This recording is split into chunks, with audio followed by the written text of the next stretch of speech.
Halo, halo. Pak, kedengaran Pak. Ini mungkin terlalu kecil ya. Kedengaran nggak? Kedengaran Pak. Ini kecil sekali suaranya.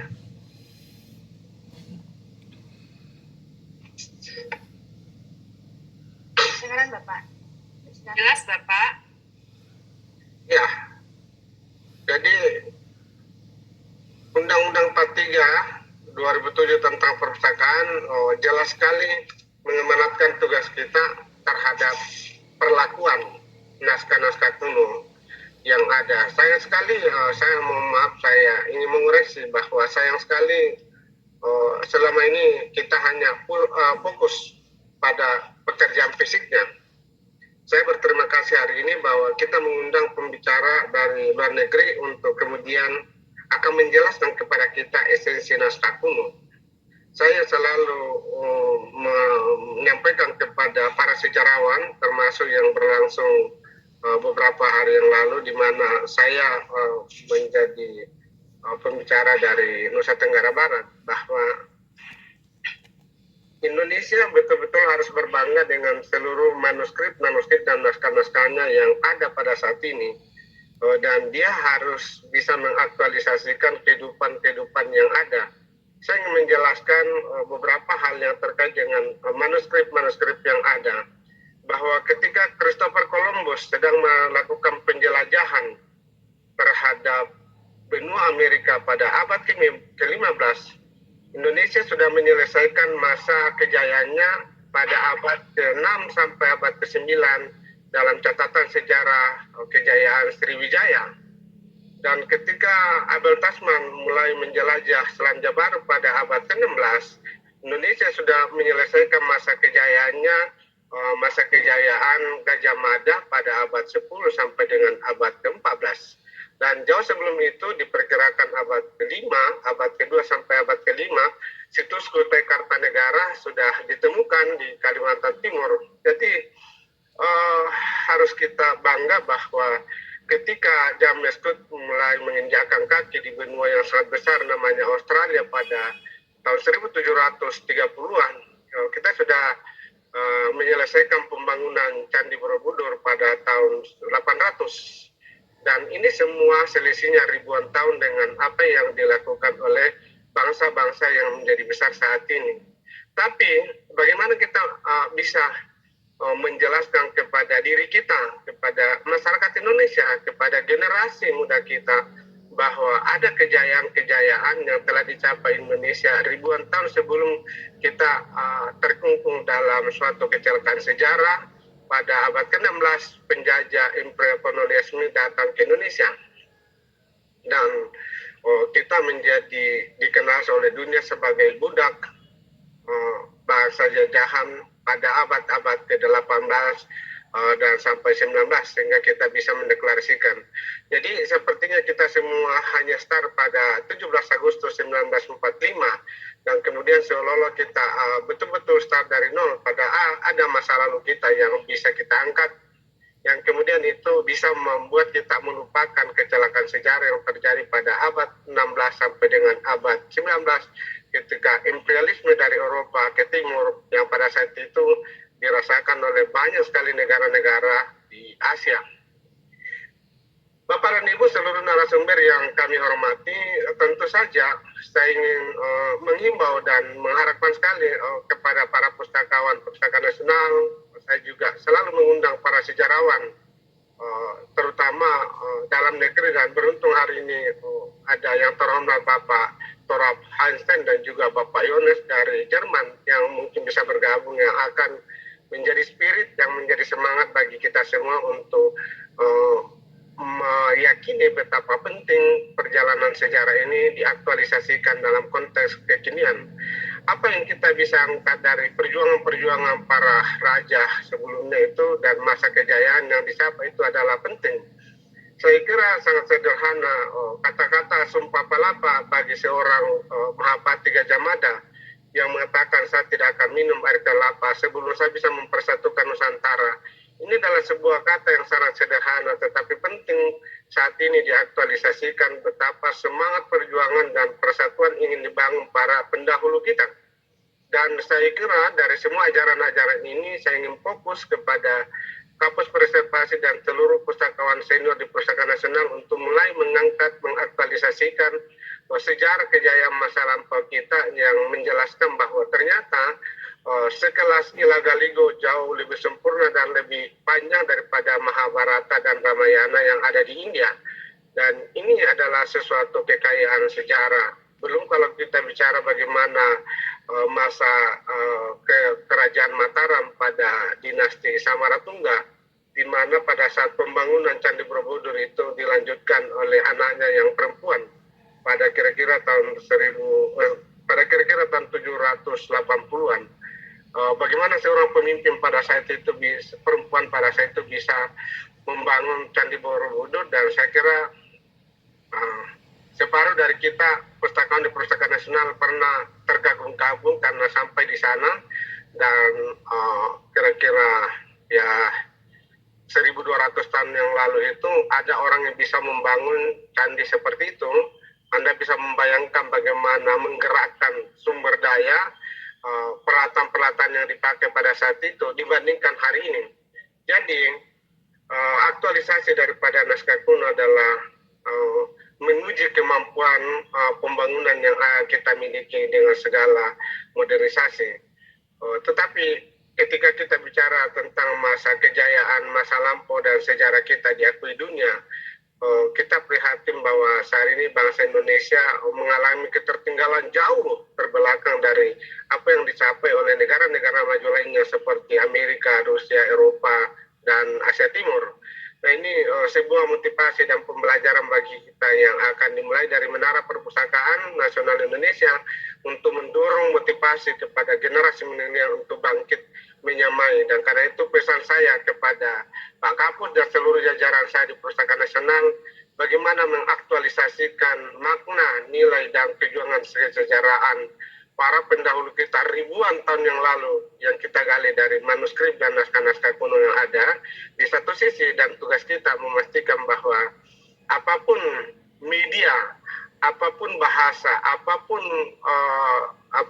ajaran yang disampaikan dalam manuskrip itu jauh lebih penting juga untuk kita bisa narasikan bahwa ternyata Indonesia memiliki kejayaan masa lampau. Satu contoh yang ingin diaktualisasikan saat ini melalui perintah Bapak Presiden Joko Widodo, ketika jalur sutra kemudian dihidupkan oleh daratan Tiongkok, Indonesia memiliki jalur rempah yang saya kira semua orang akan terkaget-kaget kalau kita bercerita tentang jalur rempah, di mana seluruh raja di daratan Eropa pada itu berlomba para ratu untuk menjual emas-emasnya karena rempah seperti pala, cengkeh yang ada di Asia, terutama di Indonesia, tentu dianggap jauh lebih mahal daripada emas.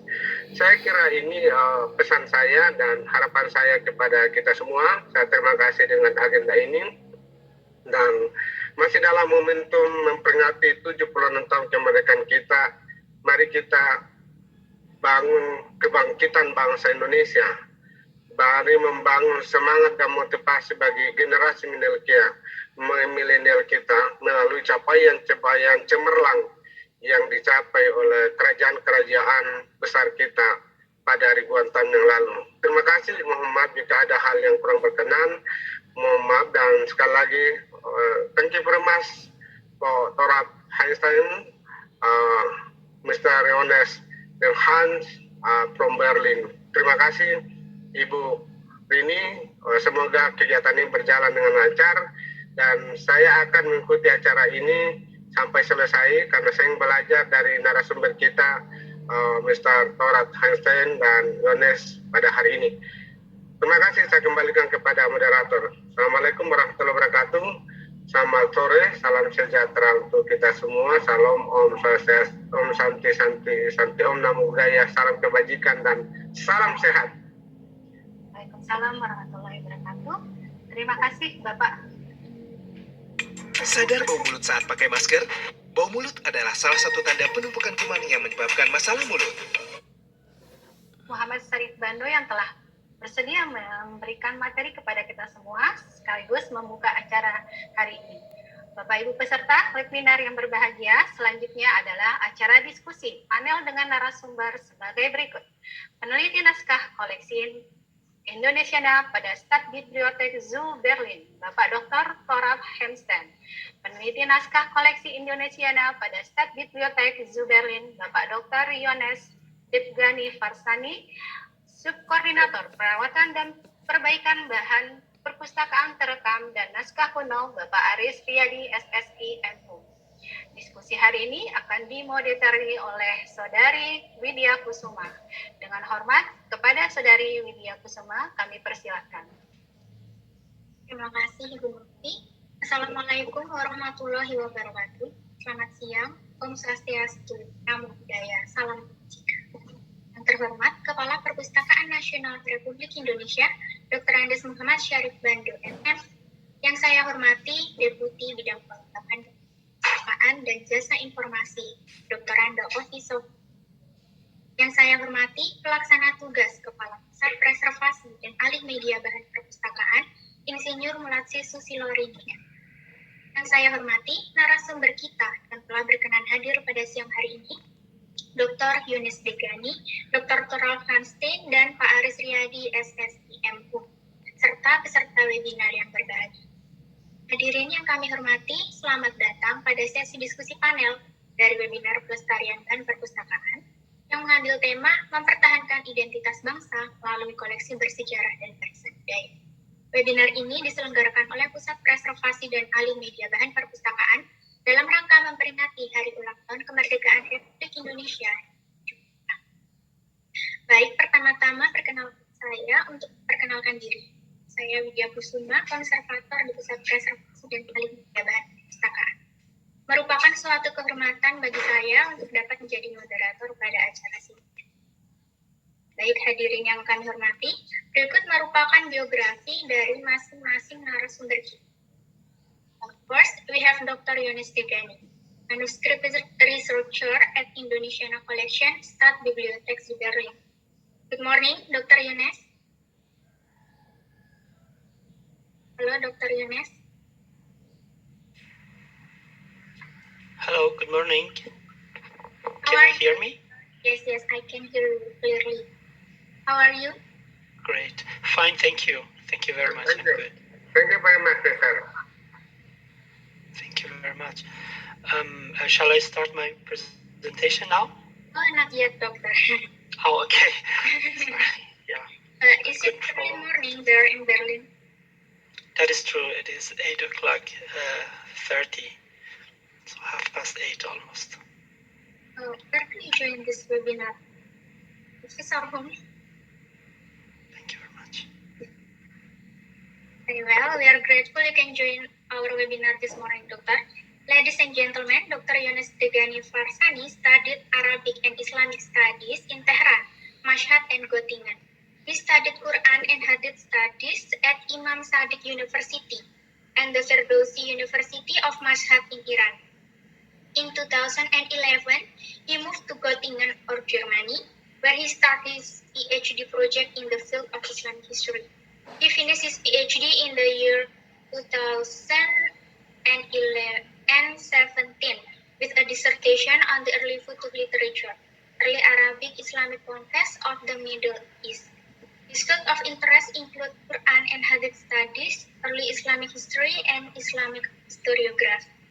Today, Dr. Yones will present Union Catalog and Research Infrastructure for Online Cataloging and Presentation of Oriental Manuscripts. Very well then, narasumber kedua kita pada siang hari ini adalah Dr. Thorab Hemsten. Sama seperti Dr. Yones, Dr. Thorab merupakan peneliti naskah pada koleksi Indonesiana Stadtbibliothek zu Berlin. Selamat pagi, Dr. Thorab. Selamat siang di Jakarta. Iya, masih pagi di Berlin tapi ya, Dokter. Thank you very much. Terima kasih, Pak Toral, Mr. Toral. Ya, terima kasih juga Pak Banto. Ya, Bagaimana kabarnya, Dokter, pagi ini? Ya, kabar baik. Sudah dingin di Jerman sekarang. Oh, musim sekarang, Dok. Masih musim panas tapi dingin. Itu climate change. Baik, terima kasih dokter sudah berkenan bergabung dengan kami pada pagi hari. Dr. Tralvanstein menempuh pendidikan pada jurusan Sastra Arab dan Sastra Indonesia, studi perbandingan agama dan ekonomi di Universitas Leipzig dan menerima gelar doktor pada tahun 1 tentang perkawinan Islam dan hukum kekeluargaan di Indonesia. Dari tahun 2007 hingga 2014, beliau menjadi koordinator proyek pelestarian dan pendigitalisasian naskah-naskah kuno di Aceh dan Jawa yang didanai oleh pihak Kemenlu Jerman. Sejak 2011, beliau bekerja sebagai ahli sastra Arab dan studi Islam di Staatsbibliothek Berlin. Bidang penelitiannya meliputi studi manuskrip dunia Islam dan aspek-aspek Islam di Indonesia. Siang ini beliau akan menyampaikan materi dengan judul Naskah Nusantara, Katalogisasi dan Baik, kemudian narasumber ketiga kita adalah Pak Aris Riyadi, SSI M.Hum, Subkoordinator Perawatan dan Perbaikan Bahan Perpustakaan Terekam dan Naskah. Selamat siang Pak Aris. Selamat siang Mbak Widya. Bagaimana kabarnya Pak? Alhamdulillah dalam kondisi sehat di rumah ini. Sekarang sedang ada kesibukan apa Pak di Perpusnas? Kita lagi ada small riset ya tentang bagaimana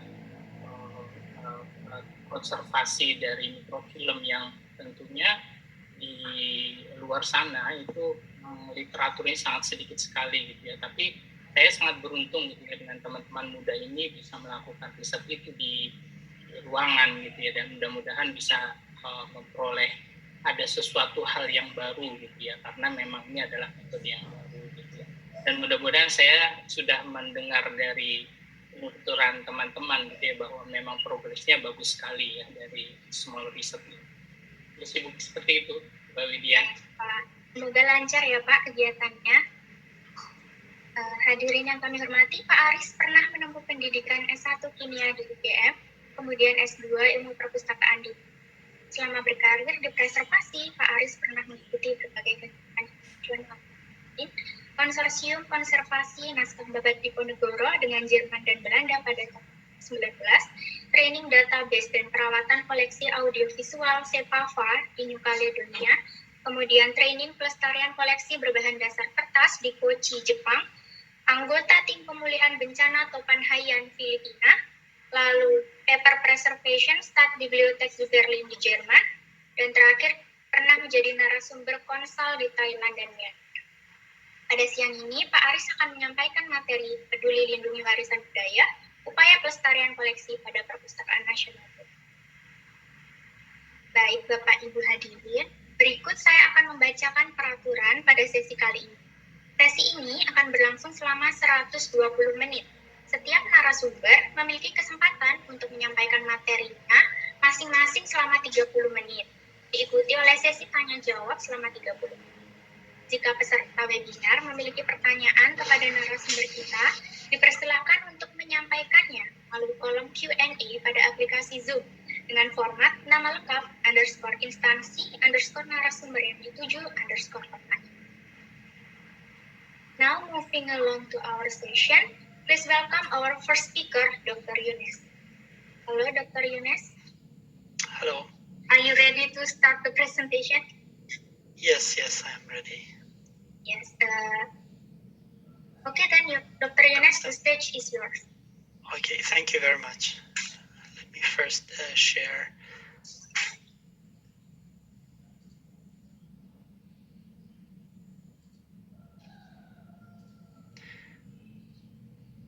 Do you see now my presentation? Yes, we can see your presentation. Great. Thank you very much. First of all, I would like to thank you, the organizers and the National Library of Indonesia, for giving us this opportunity to present our project in Berlin, in Germany. Yes, the title of my presentation is Union Catalog and Research Infrastructure for Online Cataloging and Presentation of Oriental Manuscripts. Basically, my talk is about a research project in Germany which aims to build a union catalog and a portal. But before I start, I would like to say that in my talk, I will focus on two things. First of all, how we are working actually, how we are building this portal. And second, what are our focuses in building these portals. So I won't be talking about the project itself because the time is limited. I have around 20 minutes time, but there will be the opportunity at the end to ask questions. And I will be happy to answer the questions about the project as well. Of course, Dr. Hanstein is also here, and if there are also questions in Indonesian language, they can also be asked, and Dr. Hanstein or me will answer. So our project is basically called now, or is being carried out under the title Orient Digital, but as I said, I'm not going to go into details. I jump to the first question that we have in our project, which is why a union catalog? As you can see on this map, there are more than 20 institutions in Germany which possess a larger or smaller collections of Oriental manuscripts. So if a researcher, if you can imagine that a researcher is looking for several copies of a work in manuscript form, it will be him or her to locate all copies. So because, first of all, as you see here, the collections are very scattered. The catalogs of these collections are also the same. Most of them are very old catalogs. Second of all, the problem is that some of these institutions, they have digital copies of some or part of their collections. And many of scholars won't be able to immediately know about this. So probably a digital copy of a manuscript is there, but it's difficult to know this. Another problem is that there are some smaller collections, some private collections even, that remain invisible for the researchers. And the last problem, or the last issue that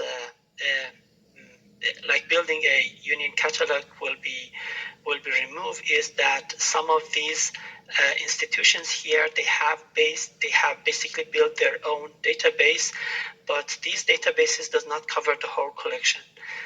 So that is the reason why a union catalog is extremely helpful for the researchers. Now the problem, so it's good to build a union catalog. What are the problems?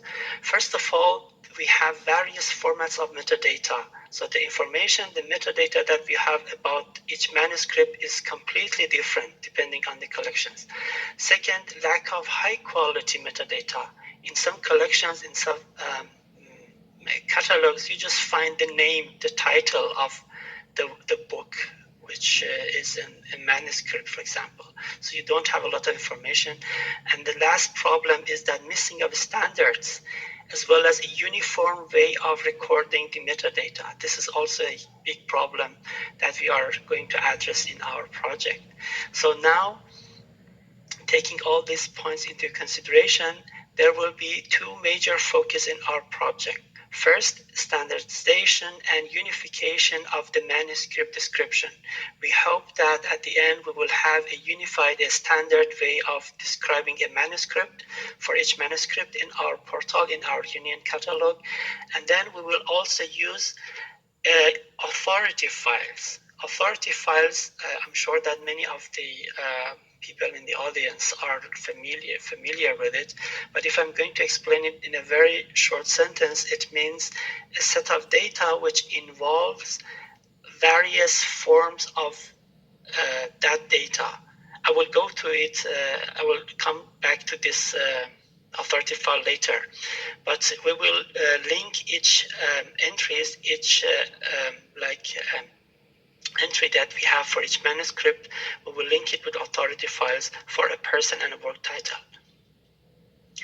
Now you see here a scheme of the portal. Basically, at the moment we are to 25 institutions all together in Germany, which are our cooperation partners. Here they are the major collections of the Oriental manuscripts in Germany, and here are the smaller collections. And at the end, there will be going a portal or a union catalog, and the users will be able to search for any copy which is available. And hopefully at some time, there will be a digital copy for all of them. And in this project, there are altogether 10 active researchers which are working in Berlin, Gotha, Munich, and Leipzig. So this project is not just based in Berlin, but in four different cities. Now, our task and objectives are, first of all, collecting data, then unifying these data, filtering the available data and make them unified, like in a uniform in a unified form, and the last objective is, of course, making them accessible online. Now, what is the processes we're going through, or how we are working? First of all, we have a problem, and that is that our catalogs are not unified, they are not similar to each other. You see here, for example, there are handwritten catalogs, which is basically not easy for everybody to read, especially if you are not a native speaker, for example. Then we have here catalogs that have more information about the manuscript, and you have less information about other manuscripts. So you have here, you see this is the description for two different manuscripts. And the other problem is that we have catalogs in different languages. So it's not all of them are not in German language, but we have catalogs composed in 19th century in Latin. Yeah, again, not accessible for everybody. But I would like here to jump to Saat ingin menjaga yang tersayang, namun ada hal tak terduga menghalang. Tenang, ada Halodoc. Berbagai kebutuhan hamilmu, kami antar ke tempat. Tenang, ada Halodoc. Page where we insert our data. So you see here, sorry, when I shift to the browser, can you see this? Hello? Yes, we can see them. Oh, great. So this is basically the page where we insert the information for each manuscript.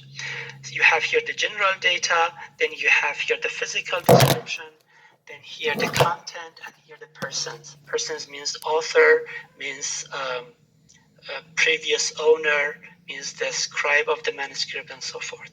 So this is where we enter and we insert information related to each manuscript. Now, this is, as I said, we were going to build like a unified set of information for each manuscript. You see here a minimum standard for each manuscript. So we will go through all these elements, and as I just showed you, these are basically insert in this mask. Yeah, and we will go through all of these, like who is the owner, what is the shelf mark, and so forth. The author, title, scribe, and so forth. Yeah. So in that way, we will filter the information that are available in each catalog, so that at the end we will have a unified form of data for each manuscript. Of course, there are lack of information in some catalogs. If it's easy, if it's not time-consuming, we will also supplement the missing information in the catalogs. Now, it's not, of course, easy to, again, insert the data in this mask here, because sometimes you have a multi-language and a multi-text manuscript. So I have shown, I have here put the picture of a collective manuscript, a multi-text manuscript, which in the catalog you see it in this way, but in the portal, in this union catalog, each part will have its own section. So each part of this collective manuscript will have its own even shelf mark, the title, and so forth. Now, if I can again shift to the browser, this is an example of a collective manuscript. Sometimes, as I said, the manuscript is multilingual, so if you come here, the language is Persian, Arabic, and Ottoman Turkish. And each part of the manuscript, this manuscript has altogether 75 parts. And when you find this manuscript, for example, in the catalog, you can just click on each one part and you will see here the part. Here you see the title. Here you see, if I can, yes, the title, the text, the beginning, the content, and so forth, the author. So the complex data will be set at the end in the portal in this way.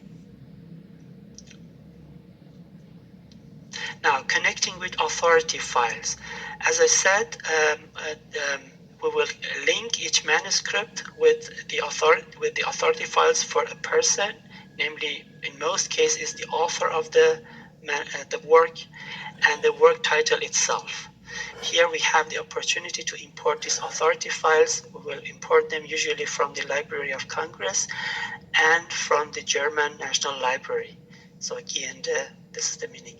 Also, additionally, we improve the authority files. For example, when we enter the authority file for a person, sometimes the name, for example, has just one form, but we need another forms of the name as well, of course.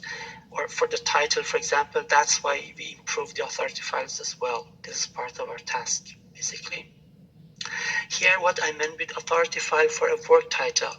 Here, the set title for this book, this is a Persian book, basically, Bustan. So this is the set, this is the title for which we decide. And then this is the other form of the title. What does it mean? It means that if a user in the portal will, instead of like inserting Bustan in this way, in this spelling, instead he insert this form, nevertheless he will find the book, because these names are all connected to each other. So this is how authority files, or what an authority file is good for, basically. Also, we connect all manuscripts to this title. So this is basically all manuscripts so far available in the portal that we have here. Also, we connect the books or the works which are connected with this book.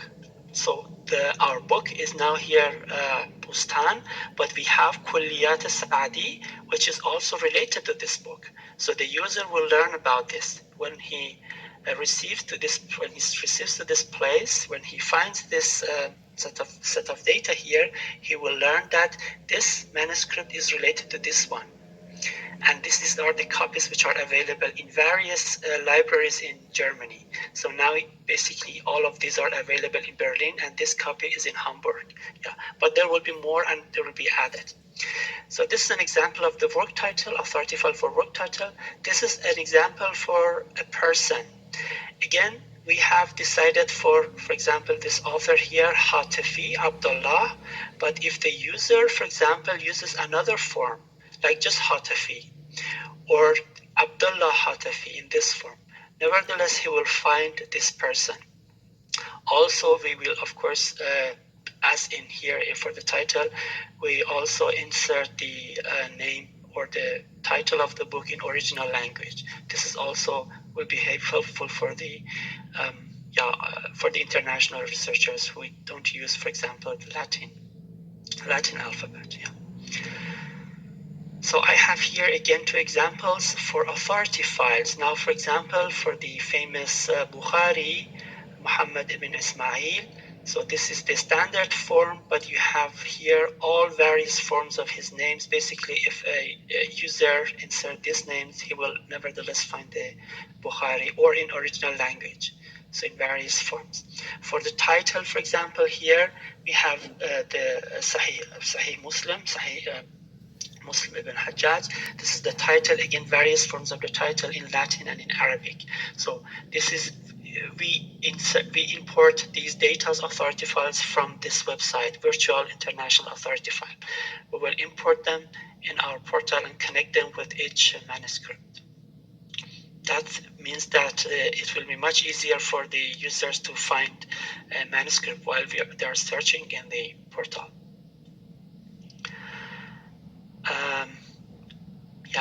So we don't just insert informations in the portal manually, as I showed you here. we don't just insert them manually, but also we import like a pool of data from other projects. As I said at the beginning, already some institutions in Germany have started to build their own database, or basically their own portal. Now we have here 5 examples. So we are cooperating with them, and we import their data in our portal, and finally their data or the metadata of their manuscripts will also be available in our portal. Now I here selected an example. When I go back, so this is basically the portal of the Islamic manuscripts at the Leipzig University. Now one of our partners, if for example I search here for a manuscript, and I like select, for example, Anwar al-Tanzil wa Asr al-Ta'wil von Baydawi. Now I click here. This manuscript, for example, first of all, it has a digital copy, so you can just click on it and scroll down and see the manuscript. Most of the time, the quality is also very good. So, for example, you can zoom in and out. And you can read about this manuscript, the title, if it's complete manuscript or not. In this case, it's a fragment, for example. What is the topic? Who is the scribe? Who is the author? And so on and so forth. So basically, there are already some portals or databases of the manuscript collections in Germany, but these databases just cover their own collection. We hope that we can cover in our portal like all as building while we are building a union catalog, we can cover the metadata for all manuscripts, Oriental manuscripts in Germany. Yeah. So if I show you here an example, this is how the metadata for a manuscript is in our portal, how it looks like in our portal. I chose, for example, here a Persian book, if I'm not mistaken. Yes. So this is the title is here, Layli wa Majnun. If you click here, you will go to authority file. This is the various title forms. As I said here, with which work it is related, what copies do we have in Germany, and what is the author. So, and then this manuscript is a collective manuscript. No, it's not. We have here basically these links lead you to the description of the pictures which are available, or the miniatures which are available in this manuscript. So for example, you have here this beautiful drawing here, and there's a description for them. Of course, not for all manuscripts available now, but for many of them actually we do have. Yeah. Or another example here, this is a miniature, if I'm not mistaken. Yeah, and you click on it and you see here this this miniature. So I go back to the manuscript itself. Yeah, and the title, and I showed you this is a description about the content of the manuscript, who is the scribe, who is the author, and so forth. And you can see here basically that while you see here a picture, if you see here a picture, it means that there's a digital copy of this manuscript available in portal or connected with the portal. It means through our portal we can reach the digital copy of the manuscript, no matter where it is located in Germany. So you just click on it, you will be led to the home page of the institute which hosts this manuscript. In this case, it's in Berlin. Yeah, and you can, of course, move on and see the manuscript itself, or you can also download it. So, for example, there's an option here, PDF, and PDF, like the whole PDF, you can download it in various qualities. Yeah. And also, if you need more information or official information for this manuscript, you can just click here and you can find the information. There's also a persistent or a permanent link for this manuscript, for this like digital copy of this manuscript if somebody needs, for example, for citation. Now I will come to the end of my presentation, and so far we have been able to generate or revise over 9,000 copies, 9,000 entries for the manuscripts, and until June 2011, this we have done manually. So these are the informations which like all of us, like 10 people, as I mentioned, manually inserted in the portal. But we have also imported almost 50,000 entries from other collections. Yeah, as I said, we also import like the pool of data from other collections. Yeah, my final word would be that we are also welcome international partners and projects, also private collections, if they would like like us to host their metadata in our portal. The portal is not available for the public now. It is likely that in the first quarter of the 2020 will be then accessible for everybody in the world. And we have also a Twitter account at OD Portal. There, one of our colleagues supervised this account, and he basically reports about the manuscripts or about our what we do actually. In this Twitter account, we have also a blog, and we write about manuscripts, about the collections in Germany, and about interesting aspects of our project. The contributions are mostly in German, but recently we decided that we also publish English contributions if they are related to the collections that we are working with. So thank you very much for your listening. I will be now ready to answer your questions if there's any. Well, there was an outstanding presentation from Dr. Yunus. Thank you for your insightful information, Dr. Yunus. From Dr. Yunus' presentation, I can underline. So you and some staff of that Bibliothek Berlin are developing a portal which can unify the manuscript description and linking the entries to authority files, right, Doctor? That is what a great project it is. May I know, is the project finished right now, or is it still need any added features? The project basically has two phases. Now we are in the first phase. In the first phase, which is supposed to take for 3 years, we will insert the metadata for the Oriental manuscripts. Here means the Arabic, the Persian, and the Ottoman Turkish manuscripts. So the project is not finished yet. We have been working so far only for 1 year. There will be 2 more years time for us. I think altogether, if I'm not mistaken, Dr. Einstein can correct me, we are supposed to insert the metadata for 22,000 manuscripts, Arabic, Persian, and Ottoman Turkish. This will be the first phase. There will be a second phase, and in the second phase, the metadata for other manuscripts of other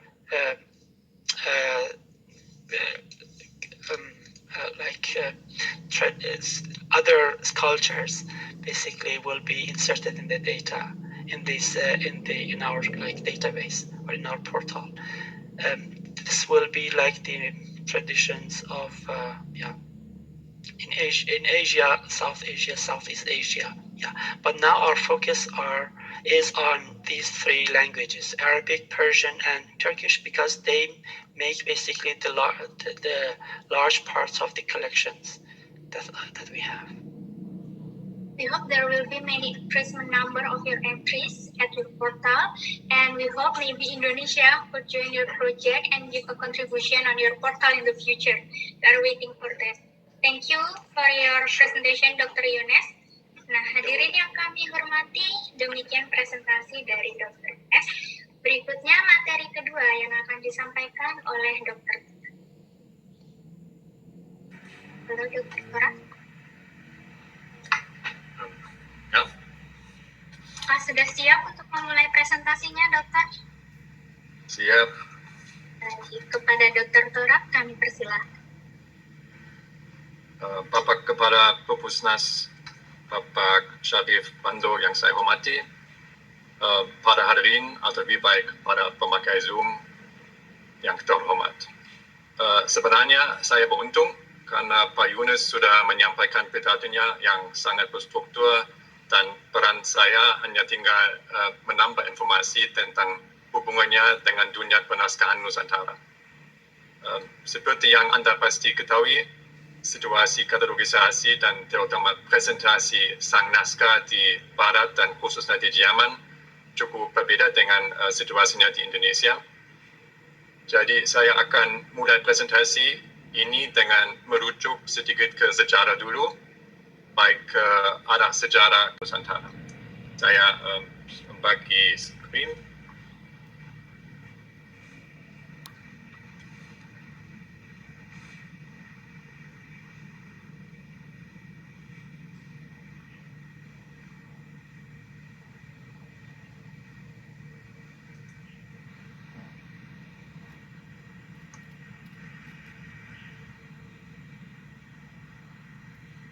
Aduh. Ada masalah, Dokter? Sedikit saya coba dengan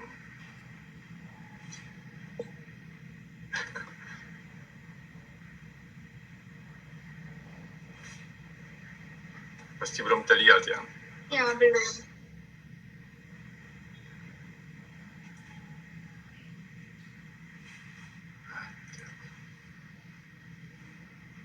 Ada yang bisa kami bantu? Mungkin? Kemarin semua jalan dengan bagus. Iya.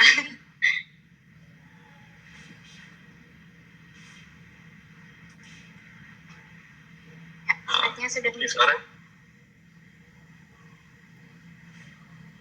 Sekarang bisa nggak? Sudah muncul, Dokter. Silakan. Ya? Iya, sudah muncul slide. Oke, makasih. Maaf. Kebetulan tindakan katalogisasi koleksi naskah Nusantara secara ilmiah dimulai kira-kira pada pertengahan abad ke-19, baik di Jerman maupun di Indonesia. Walaupun sewaktu itu sebenarnya belum ada Jerman, melainkan puluhan kerajaan kecil, dan tentu belum juga ada Indonesia, melainkan Netherlands, India, dan beberapa daerah yang sewaktu itu belum dijajah. Kita semua tahu bahwa khasana penaskahan Nusantara memuat naskah dalam puluhan bahasa dan bermacam-macam aksara. Tidak ada seorang ahli pun yang mampu meneliti semua naskah Nusantara. Jadi para ahli terpaksa berfokus pada satu atau beberapa bahasa saja. Jadi seorang peneliti naskah yang terkenal misalnya ada Benjamin Frederick Mattes yang menjadi ahli bahasa Bugis saja. Ini sudah menjadi rahasia umum bahwa banyak sekali orang Jerman bekerja untuk pemerintahan kolonial Belanda, dan kebanyakan di antara mereka adalah serdadu bayaran di ketenteraan kolonial, tetapi juga cukup banyak orang Jerman berhasil mendapatkan posisi sebagai staf ahli ilmiah. Salah satu antara mereka adalah Dr. Rudolf Hermann Theodor Friedrich, yang mendapat posisi sebagai adjunkt bibliotekaris dalam perpustakaan Batavias Genootschap van Kunst en Wetenschapten, jadi Ikatan Kesenian dan Ilmu Batavia. Sebuah ikatan yang koleksinya setelah kemerdekaan Indonesia menjadi benih koleksi Museum Nasional dan Perpusnas.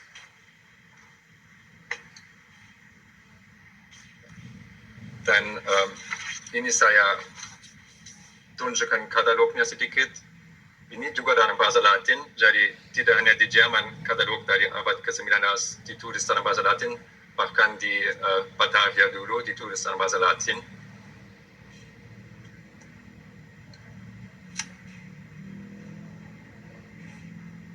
Jadi ini contoh salah satu deskripsi naskah yang sekarang ada dalam perpusnas di Indonesia.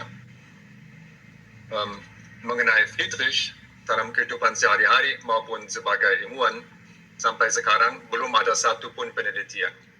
Yang jelas, dialah seorang Jerman yang mengedit beberapa naskah Java dan mengerjakan katalogisasi naskah-naskah yang terdapat dalam perpustakaan Batavias Keloca van Kunst en Wetenschap, termasuk koleksi terkenal Merapi Merbabu. Friedrich sendiri juga mengoleksi naskah dan ternyata koleksi naskahnya serta semua bukunya dijual setelah Friedrich meninggal, dan saya mendapat katalog untuk menjual koleksi naskah dan buku-buku Friedrich itu online di Staatsbibliothek zu Berlin.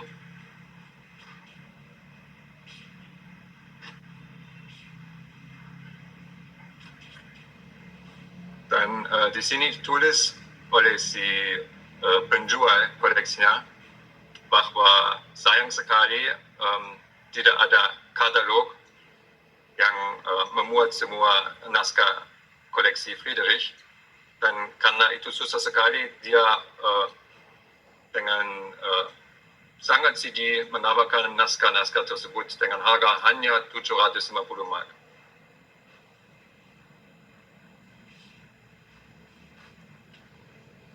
Dan dia tulis naskah-naskah Friedrich mau dijual ke salah satu koleksi besar, dan nampaknya sekarang koleksi Friedrich akhirnya berada di Bibliothek Nasional de France, karena di sini ini katalog kita bisa lihat ada nama Friedrich dan semua bahan dia.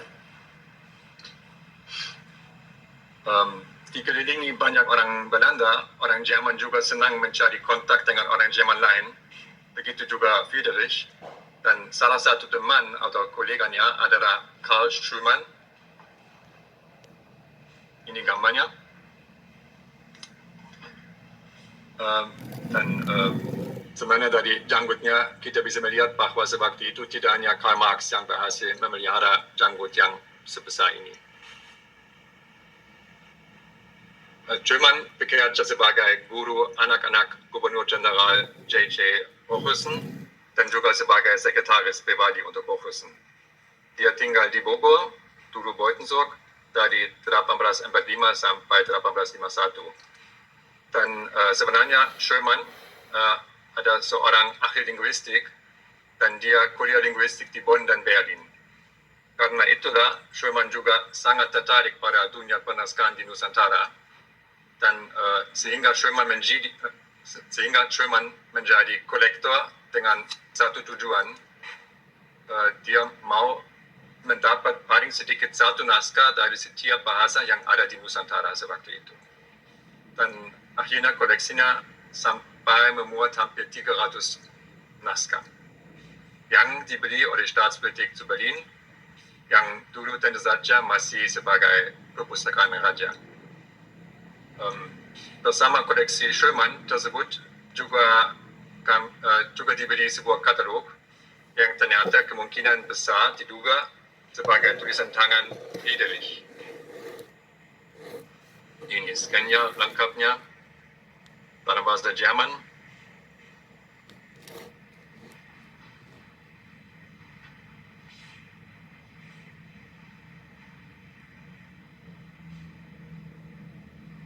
Saya dulu bahasa Kawi, dan ini yang pertama Ramayana dan lain-lain. Sampai 272 naskah. Jadi salah seorang ahli naskah Nusantara yang secara ilmiah menyusun sebuah katalog di Batavia adalah seorang Jerman bernama Friedrich. Secara keseluruhan, koleksi naskah Nusantara di Staatsbibliothek zu Berlin kini memuat hampir 700 objek, dan sepertiganya sudah didigitalisasi dan di-online-kan dalam kualitas TPI tinggi secara gratis, baik untuk urusan pribadi, ilmiah, atau bahkan bisnis. Jadi kami memilih Creative Commons tanda domain publik 10 tanpa hak cipta. Sebagian masih di bawah hak cipta atribusi non-komersial 4.0. Tapi untuk masa depan di Jerman, hampir semua perpustakaan besar sudah memilih untuk